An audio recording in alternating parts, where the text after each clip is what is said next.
विश्वात्मके देवे येणे वाग्यज्ञे तोषावे तोषोनिमज द्यावे पसाय दान हे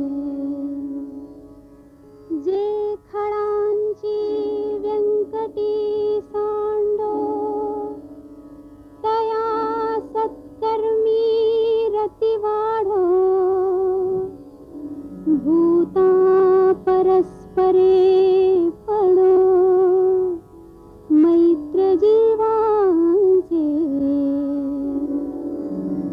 दुरिताचे तिमिर जाओ विश्वस्वधर्म सूर्ये पाहो जो जे वांछील तो तेला हो। अक्षर विश्व मानवीय जीवन को हमेशा से ही समृद्ध करता आया है। इसके बिना किसी भी तरह का संवाद नामुमकिन सा है। अक्षर साधना मानव को अन्य प्राणियों से अलग और ताकतवर बनाता है। संत वाङ्मय ने इस सत्य को सबसे पहले पहचाना और संत तुकाराम की रचनाएं इसी संपदा को वृद्धिंगत करती हैं। मानवीय जीवन का अध्यात्म संत तुकाराम के अक्षर विश्व का सार है। मराठी अक्षर विश्व में ज्ञान की धारा को प्रवाहित रखने में संत तुकाराम की वाणी ने शरीर में आत्मा का काम किया है। जिस तरह आत्मा के बिना शरीर कुछ नहीं, उसी तरह संत तुकाराम के आध्यात्म के बिना मानवीय जीवन नीरस सा लगने लगता है और यही उनके साहित्य की महानता है। आज से करीब 700 साल पहले अपनी कालजयी रचना पसायदान के माध्यम से सारे विश्व के प्राणिमात्र के लिए सुख और शांति का प्रसाद मांगकर मराठी साहित्य को वैश्विक स्तर पर पहुंचा देने वाले संत ज्ञानेश्वर और भक्ति संप्रदाय के शिरोमणि संत तुकाराम, इन्होंने ज्ञान के जिस दीप को जलाकर अक्षर वाङ्मय का अलख जगाया, उसकी आभा आज भी महाराष्ट्र की वाङ्मयीन परंपरा को प्रज्वलित किए हुए है। 21वीं सदी में अगर आधुनिक मराठी साहित्य का सिंहावलोकन हम करें तो हमें 150 साल पीछे जाना पड़ेगा।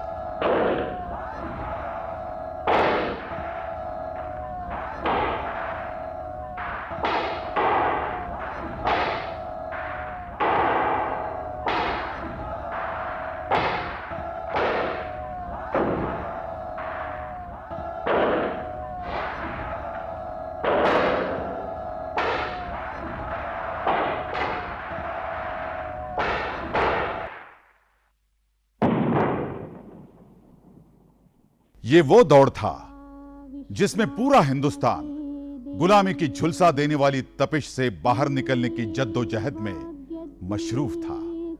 ऐसे में छत्रपति शिवाजी नाम का एक मराठा हाथ पर हाथ लिए कैसे बैठ सकता था?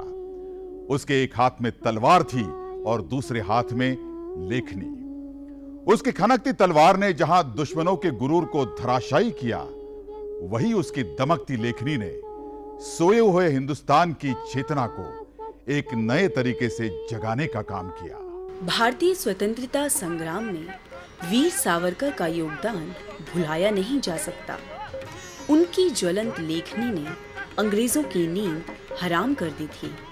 मराठी जनमानस में सामाजिक और राजनैतिक चेतना जगाने के लिए उनकी लेखनी धारा प्रवाह आग उगलती रही। यहाँ तक कि उन्हें कारागार में बंद कर देने के बावजूद उनकी लेखनी बंद नहीं हुई। कभी जेल की दीवारों पर कील से कुरेद कर अपनी भावनाओं को व्यक्त किया। जिस तरह उनकी लेखनी समाज को जोड़ने का काम कर रही थी, उसी क्रम में पतित पावन मंदिर की घटना भी समाज को जोड़ने वाली एक महत्वपूर्ण घटना ही थी। आधुनिक मराठी साहित्य का एक सूर्य रत्नागिरी के इसी पवित्र वास्तु में उदित हुआ था, जिसका नाम था बाल गंगाधर तिलक। बाल गंगाधर तिलक को लोकमान्य की पदवी मिलने में उनकी लेखनी का योगदान बहुत बड़ा है। खासकर स्वतंत्रता संग्राम के लिए लोगों को तैयार करने में उनकी लेखनी ने ऐतिहासिक भूमिका निभाई है। कई बार इन लेखों ने उन्हें जेल की हवा भी खिलाई, पर उन सलाखों के पीछे उनकी विचारधारा और भी पैनी होती गई। उन्होंने केसरी की स्थापना भी इसी उद्देश्य से की थी।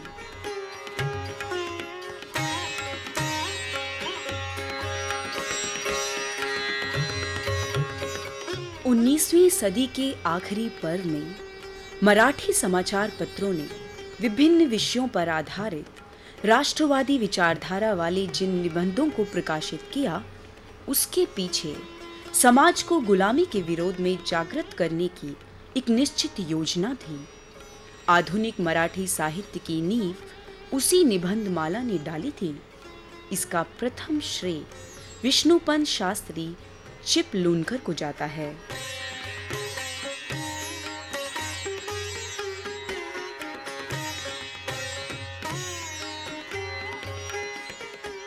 आधुनिक मराठी साहित्य की ये डोली आज जिन अनगिनत महानुभावों के सशक्त कंधों पर आधारित अपनी यात्रा जारी रखे हुए है, उनमें से एक अग्रगण्य हस्ताक्षर है। After 60s, the new trend in Marathi literature was expansion in the social arenas. छठे दशक तक का शिक्षित समाज वही मध्यम वर्ग था जिनमें शिक्षा की परंपरा सदियों से चली आ रही थी। पर अब छठे दशक की नई शिक्षित पीढ़ी समाज के अलग अलग वर्गों से आने लगी थी। विभिन्न जाति प्रजातियों के समाजशास्त्री जो कभी शिक्षित नहीं होते थे, वे अब पढ़ना लिखना सीखने लगे थे। Education with literacy, they were now learning to read, learning to write, and also learning to write fiction, and that's how they contributed to Marathi literature. 1857 के बाद जो मराठी साहित्य था, वो एक तो इतिहास का दर्शन ज़्यादा देता था अधिकतर, जैसे गोडसे भट्ट जी का एक चरित्र उस समय आया था।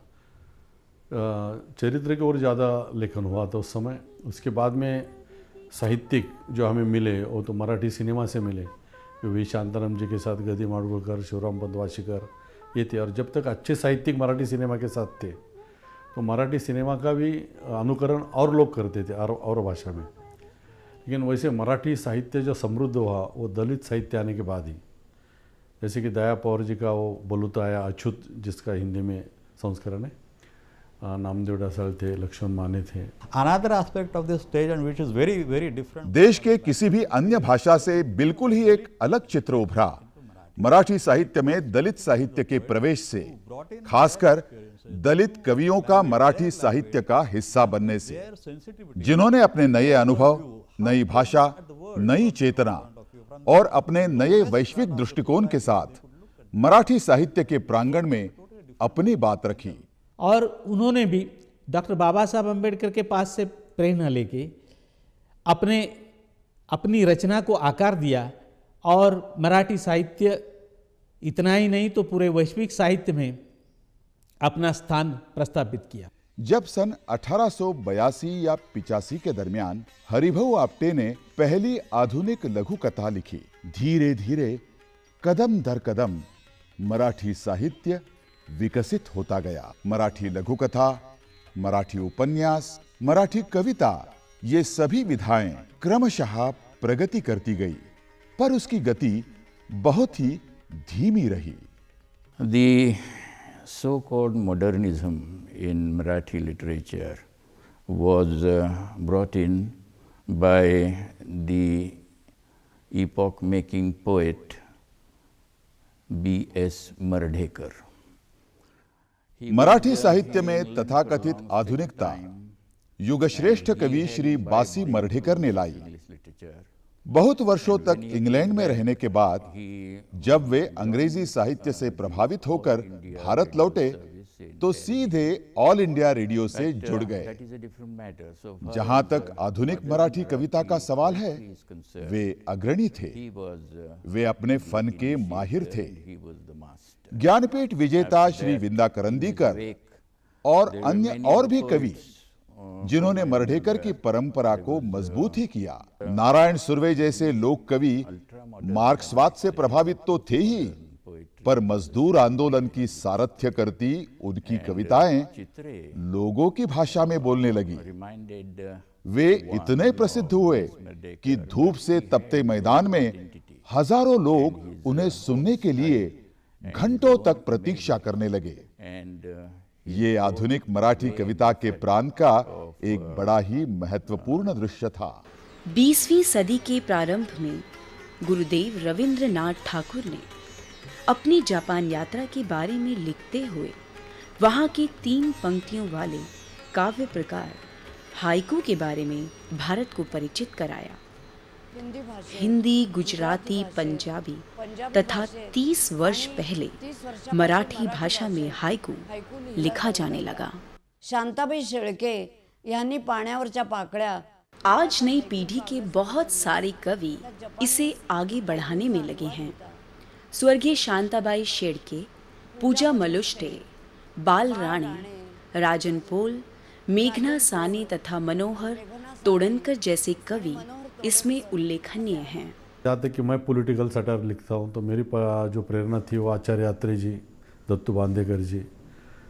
लेकिन जब मैं हिंदी कवि सम्मेलन में जाता रहा तो वहाँ जो एक हास्यरस की परंपरा थी उससे मैं ज़्यादा आकर्षित हुआ उसको। और फिर मैं मराठी में मैंने 1982 से ये पॉलिटिकल सटायर लिखना शुरू किया। Our literature, our old literatures were highly influenced by Western literature.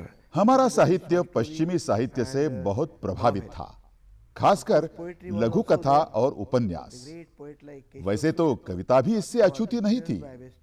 यहाँ तक कि केशव सुत, जिन्हें हम आधुनिक मराठी कविता के जनक मानते हैं, वे भी पश्चिमी साहित्य से खासे प्रभावित थे।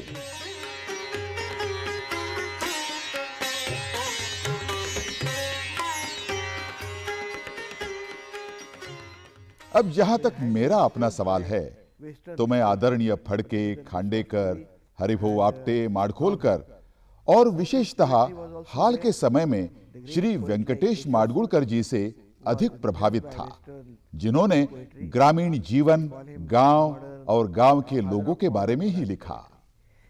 For me, I was more influenced by Phadke, Khandekar, Haribhau Apte, Madkolkar, and particularly in recent years, particularly Venkatesh Madgulkar, who wrote about his rural life, his village, and people from his village.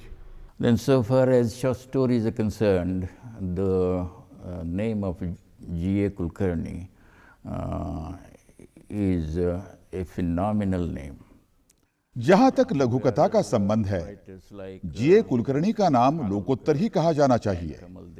अन्य साहित्यकारों में खानोलकर, कमल देसाई तथा अन्य महिला लघु कथा लेखिकाओं का नाम उल्लेखनीय है।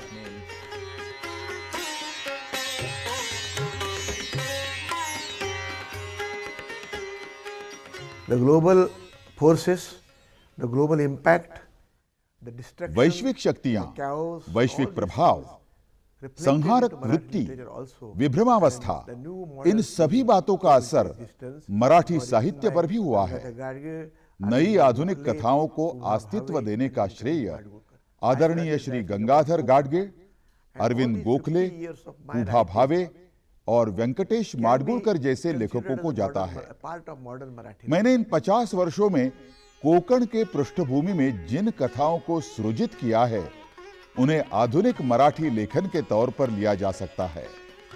आधुनिक मराठी लघु कथा, उपन्यास तथा मराठी की अन्य अंतर संवेदनाओं ने बहुत ही आधुनिक लेखकों को जन्म दिया है।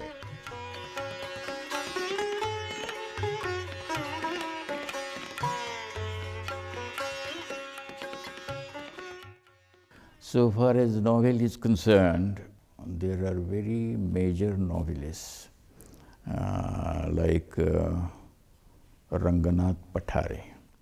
जहां तक उपन्यास का सवाल है, तो रंगनाथ पाठारे जैसे उपन्यासकारों का नाम विशिष्ट रूप से सामने आता है, क्योंकि उन्होंने ग्रामीण हलचल एवं उसके राजनैतिक विकास की ओर लोगों का ध्यान आकर्षित किया।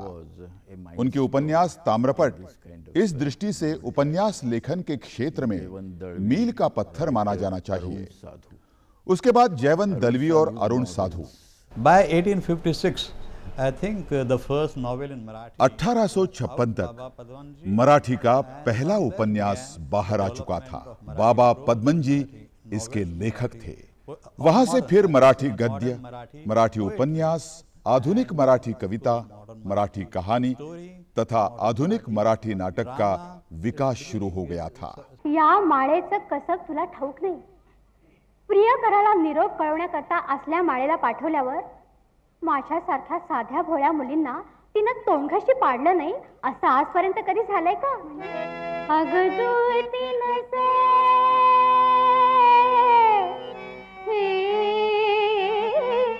माला, जुळती नसे माला,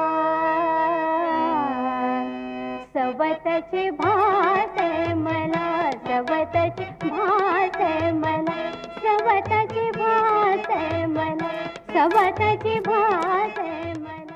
Marathi theatre is supposed to have been सन 1843 में श्री विष्णुदास भावे ने कठपुतलियों के खेल से शुरुआत कर मानवीय नाट्य कला की नींव डाली। सीता स्वयंवर ये उनका पहला नाटक था। आज के मराठी चलत थिएटर की नींव भी उन्होंने ही डाली थी, जो आज बहुत ही प्रचलित है। 1885 में किर्लोस्कर के शकुंतला दुष्यंत पर बने नाटक से संगीत नाटक की परंपरा शुरू हो गई।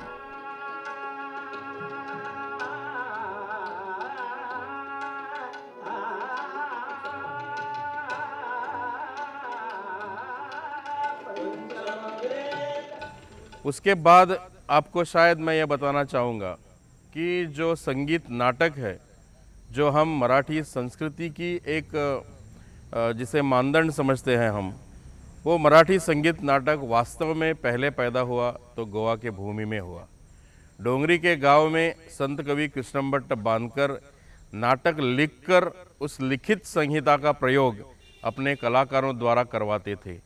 और आज जिन्हें मराठी संगीत रंगभूमि का जनक माना जाता है, वो अण्णा साहेब किर्लोस्कर उस वक्त क्लिफर्ड नामक एक अंग्रेज़ ऑफिसर के साथ गोवा में आए थे और वो नमक का कुछ ये व्यापार करते थे, इसलिए वो आए थे। किसी ने उन्हें बता दिया कि डोंगरी के गांव में नाटक हो रहा है, तो वहाँ जाके उन्होंने नाटक देखा और वे अचरज में पड़ गए कि ऐसा भी नाटक हो सकता है। तो उन्हीं से प्रेरणा लेकर अण्णा साहेब किर्लोस्कर ने शाकुंतल लिखा, जिसे मराठी की पहली स्त्री नाट्य लेखिका माना जाता है। वो हीराबाई पेडनेकर गोवा की थी, पेडने की थी। और दूसरी यानी करीब करीब 100 बरस पहले जिन्होंने एक नाटक लिखा, वो और एक नाट्य करती थी, उनका नाम था सोनाबाई केरकर। वो एक छी छी, वो देखिए कोई आ रहा है। अरे हाँ, मैं तो कहना ही भूल गई। क्या? आज रात को सत्यनारायण जी की पूजा है घर पे। आप जरूर आइएगा। हाँ बिल्कुल। अच्छा, तो मैं अब चलती हूँ। तो मैं भी चलूँ ना साथ में? किस लिए? एक साथ ही दर्शन कर लेंगे। छी, लोग क्या कहेंगे? धन्य धन्य भाव, धन्य आनंद दिन, मन कामना मन कामना मुदित कुल देवता मुदित कुल देवता सफल आराधना धन्य आनंद दिन पूर्ण मन कामना मुदित कुल देवता मुदित कुल देवता. People like Anna Sahib Kirloskar and Deval and Khadilkar and the rest of them. This was, I think, the beginning of the 19th century. अन्ना साहेब किर्लोस्कर, देवल, खाडिलकर जैसे नाटककारों ने 19वीं सदी के मध्य तक एक नए तरह के नाटकों को मंचित किया. अत्रे, गडकरी जैसे नाटककारों का उदय हुआ, जिन्होंने सामाजिक चेतना को नाटक के माध्यम से जगाने का काम किया. नाट्य लेखन में नए नए प्रयोग करने में माहिर श्री विजय तेंदुलकर, सतीश आळेकर जैसे लेखकों का नाम सर्वोपरि है. पु ल देशपांडे, जो मराठी जनमानस में पूरी तरह से रचे बसे हैं, उनके योगदान को भुलाया नहीं जा सकता. This newer generation which is coming up has given us a fresh hope that Marathi theatre is nowhere near the end. In fact, it is taking a new beginning. Marathi साहित्य का इतिहास भले ही 700 साल का हो, पर इन 700 सालों में उसका कोई अपना विश्वकोश तैयार नहीं हो सका था. श्रीमान श्रीधर वेंकटेश केतकर के एक विश्वकोश के बाद इस क्षेत्र में और किसी ने भी कोई भी उपाय नहीं किया. पर महाराष्ट्र के भूतपूर्व मुख्यमंत्री स्वर्गीय यशवंतराव चौहान की नजर इसकी तरफ गई और उन्होंने तर्कतीर्थ लक्ष्मण शास्त्री जोशी जी से इस काम को पूरा करने की विनती की. तर्कतीर्थ ने अपने जीवन काल में विश्वकोश के कुल 16 खंड पूरे किए और इस काम को पूरा करने में उनको पूरे 45 साल लगे. उनके जीवन के अंतिम समय में उन्होंने अपने परम शिष्य श्रीराम कामत को इस विश्वकोश को पूरा करने की जिम्मेदारी सौंप दी. With the help of gurus, so many gurus, the Pandit Mahari Shastri Joshi was there, Adunath Thatte was there, मैं श्रीराम कामत ने अनेक गुरु जैसे पंडित महादेव शास्त्री जोशी, यदुनाथ थत्ते, उनके श्वशुर श्री वीवी बोरकर के मार्गदर्शन में कार्य को आगे बढ़ाया और अब तक कुल 6 खंड में से 4 खंड प्रकाशित कर चुके हैं. अंतिम 2 खंड पूरे होने के अंतिम चरण में हैं. विश्वकोश का प्रत्येक खंड करीब 1100 पन्नों का है. इसमें 20 से 2400 चरित्रात्मक स्केचेस उपलब्ध हैं. मराठी साहित्य के क्षेत्र में ये एक बड़ी उल्लेखनीय उपलब्धि है. From 1990s onwards, with the arrival of the information technology and the new generation entering this area, 1990 के बाद सूचना तकनीकी के आने के कारण नई पीढ़ी ने इस क्षेत्र की ओर अपना रुख किया. इससे मराठी साहित्य में भी नए अनुभवों का प्रवेश हो गया. नतीजा ये हुआ कि अब हमें विभिन्न व्यावसायिक क्षेत्रों से लेखक मिलने लगे. इस तरह अनेकानेक क्षेत्रों के नए अनुभव, नई जीवन पद्धतियों को वे मराठी साहित्य में लाने लगे हैं. ऐसे कई नाम और कृतियां जो मराठी साहित्य को समृद्ध करने में मील का पत्थर साबित हुई, अभी भी उद्धृत करने बाकी हैं. इस 150 साल में मराठी साहित्य ने न जाने कितनी करवटें ले ली, कितने ही मौसम सुहावने कर दिए, कितने ही हस्ताक्षर पनपाए और यह सिलसिला लगातार जारी है. यह किसी भी साहित्य के लिए सौभाग्य की बात है कि उसके दालान की महक इतनी फैले कि उसे समेटना ही मुश्किल हो जाए.